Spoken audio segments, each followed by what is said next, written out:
Bismillah, alhamdulillah, wassalatu wassalam ala rasulillahi amma ba'du. I would like to take these few moments, inshallah, to address our brothers and our sisters who are newly reverted to the religion of Islam. Many things can be said to the newly reverted Muslim man or Muslim woman, regardless of what your age is, regardless of what your status is in terms of working or not working, your educational background, social background, whatever the case may be. You have to understand that you're not the first one to tread this path, that there are people who are around you who have also treaded the path of being new Muslims, embracing the religion and trying to go on the journey of finding their way. As a matter of fact, I think once a person becomes a Muslim, he's in a perpetual journey to continue to get better and better, to let the next day be better than the previous day, the next week be better than the previous week, the next month better than the previous month, and so forth and so on. First thing that I would like to advise and to bring to your attention is something that's really important, and I believe is something that the new revert is unique in this, and he should continuously make jihad to keep it this way to the best of his ability, because as time goes on and you develop in your religion, it's very easy to begin to forget about the simple things that used to inspire you, the simple things that you used to work towards. So I hope that this particular thing that I'm going to bring to the table right now will be something that you'll always remember. And that's what I want to talk to you about today. And that is what the Prophet said, sallallahu alaihi wasallam, about the new revert. He said, Al-Islamu yujibbu ma kana qabluhu. Al-Islam wipes away whatever went before it.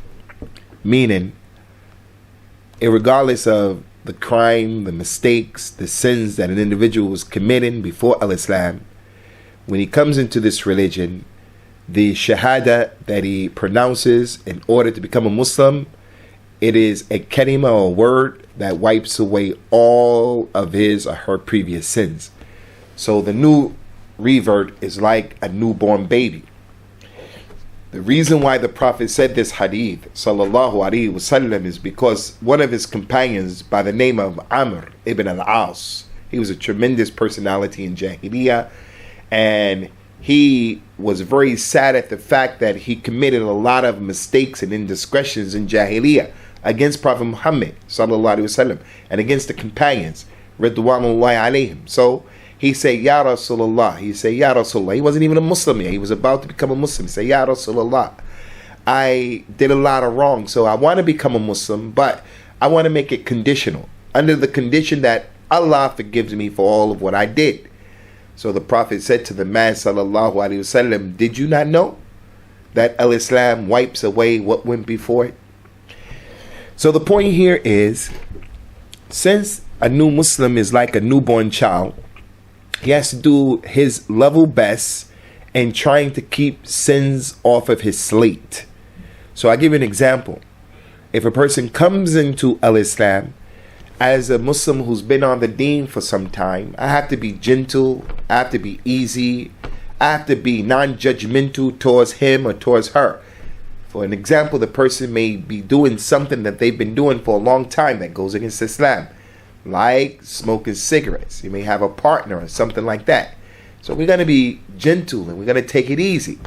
But the revert has to say to himself, once he finds out that something is haram, it's not permissible, he or she has to make a perpetual jihad to try their best to keep their slate as clean as possible. Because once you start taking this issue for granted, that's when sins start to become small and insignificant in your eyes. And it happens to most people. You get used to being a Muslim, you get used to the struggle of being a Muslim, and you begin not to put a lot of emphasis on I am in a unique situation. And that unique situation is, unlike many of the people who are around me, I don't have a lot of sins. From the day that I embraced Islam until the particular day where you are right now, your sins are not going to be like the person who's been a Muslim since 1980, for an example, or even last year. So my first form of advice that I want to bring to your attention is the need for each and every individual in Islam to do what is known as al-muhasaba. Al-muhasaba is when you take your own self and your deeds and you reckon them. Like Umar used to say. Umar used to say to the people, weigh your own deeds and consider your own deeds before they are weighed for you, before they are considered for you. Meaning, once you die, you're not in a position to weigh your deeds. They're going to be weighed for you. They're going to be considered for you. Yawm al-Qiyamah comes, you won't be in a position to weigh your own deeds. So a person has to say at the end of the day, what did I put forth today in terms of good? And then tomorrow you try to be better than that. What did I put forth today in terms of mistakes? And you make tawbah for those mistakes, and tomorrow want to be better than that. So this is the point, that we make al-muhasaba, that we look at our deeds and we look at ourselves and do your best to keep your slate clean. Keep your slate clean by staying away from those things that Allah has made haram for you, especially those things that you know they are contradictory to the religion of Al-Islam. And our tawfiq is only with Allah. هذا وصلى الله وسلم وبارك على نبينا وعلى آله وأصحابه أجمعين.